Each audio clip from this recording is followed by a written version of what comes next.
दुख की जगह पे हो जो दुखते का ज्ञान, मिटे जैसे दुख होवे उसका न भान। मिटे भले दुख सादा ज्ञान न मिट मरे, अक्षर न होना दिखावे वह कैसे शरे।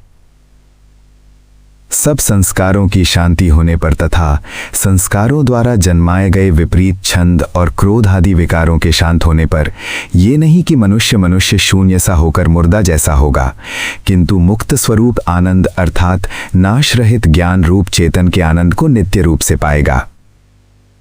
जैसे किसी शरीर के अंग में दुख या पीड़ा हो या खुजली का भी कष्ट हो तो वहाँ उस अंग के दुखने का ज्ञान होता है, जिससे वह मनुष्य ये कहता है कि मेरे अमुक अंग में दुख या पीड़ा है।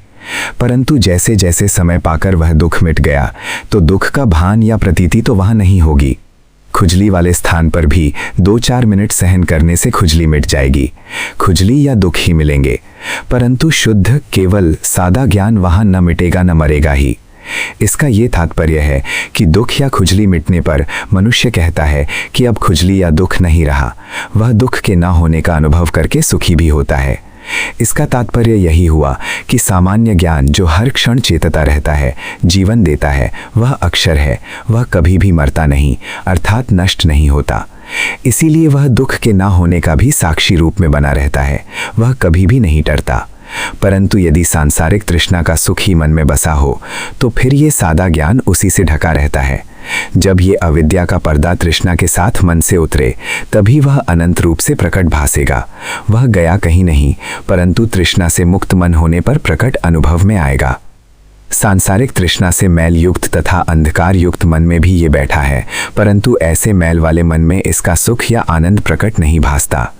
अक्षर न होना दिखावे वह कैसे शरे।